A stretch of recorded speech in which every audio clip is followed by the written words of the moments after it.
Hey, Bill Shaka here. Welcome to another edition of the 5-Minute Motivator. I had a couple of really cool emails yesterday talking about leadership, and I thought it might be a good idea to actually use one of the 5-Minute Motivators to talk about what I like to call leadership versus Lazarus. Now, if you're all familiar with the story of Lazarus in the Bible, where Lazarus was a very good friend of Jesus, and he died, and Jesus found out about it, and he wept, and he went to the tomb, and he said, Lazarus, Lazarus, get up. And Lazarus came out of the tomb. Jesus raised him from the dead. I wonder how many individuals consider leadership to have part of the Lazarus syndrome attached to it. And that's what the emails were kind of about yesterday, where individuals were saying, I want to help my people, I want to do what I can for them, but they seem to be then taking advantage of the situation. And I said, exactly, that's what happens. In psychological terms, we call it creating codependence. But the fact of the matter is that individuals want to be like Lazarus.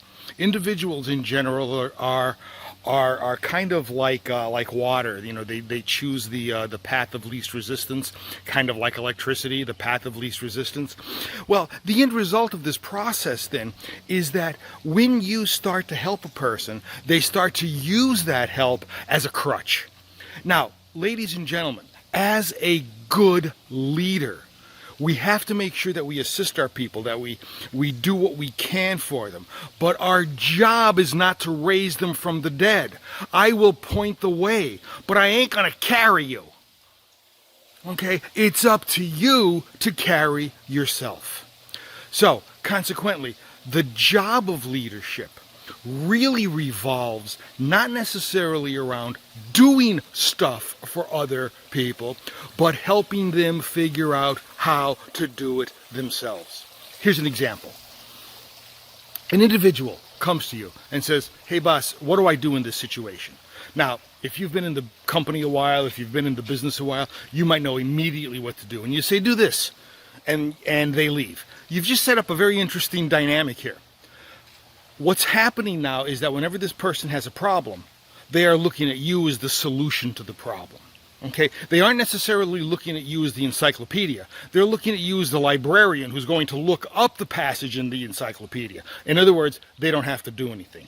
So consequently, the next time they have a problem, they're going to come to you. That's the first thing they're going to think of. They're going to come to you and say, hey boss, here's a problem. What do I do? You know what to do, so you say, do this. You're developing codependency. You're developing that Lazarus syndrome. So the question comes up then, what the hell do we do as a leader? What do we do to make sure that we are not making this person become Lazarus? And the answer is easy. It's going to take you a little more time. But think about this. Hey, boss, I have a problem. What should I do? Stop. Look at the person and say, what do you think you should do? And let them go, let them try to figure it out for just a little bit. I like to use the old Jackie Gleason expression from The Honeymooners, if any of you remember that. When he was flummoxed, he used to go humana, humana, humana, humana. Let them go through that process of humana, humana, humana, humana, I don't know what to do, and let them come up with a couple solutions. Then ask them, what's the best solution? And when they come up with the best solution, if it's the solution that you know is the correct answer, have them do it. If you think that the solution is not the best answer, ask them why they want that solution and question them through the process. Granted, it's going to take a little bit longer, but what you are doing is you are getting the problem solved, but you're not creating codependency. You're not making this person Lazarus. The end result is they're growing. And that's really what leaders do. Leaders don't mind investing the time. Now, here's something you might say also. You say, Shaka, listen, I don't have enough time for this bullshit. I mean, I've got a lot of other things to do. What is your main goal as a leader, as a manager? Isn't it to develop your people? That means that you have an obligation to working with your people and making sure that they are developed as fully as possible. If there's a report that I have to do versus developing one of my people, I will develop my people every time.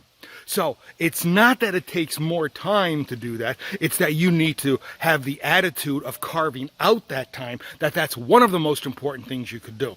Don't turn your people into Lazarus. Make sure that you assist your people in growing and make sure that they understand the process of growth and development. That's your job as a leader.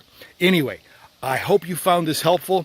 I know that the emails that I've been trading out have been gigantic on this, and we've really had a great time talking about it. I hope you enjoyed this also. Hey, please like, share, comment, and don't forget to sign up for the 5-Minute Motivator membership. It should be up and running by now. Talk soon. Bye-bye.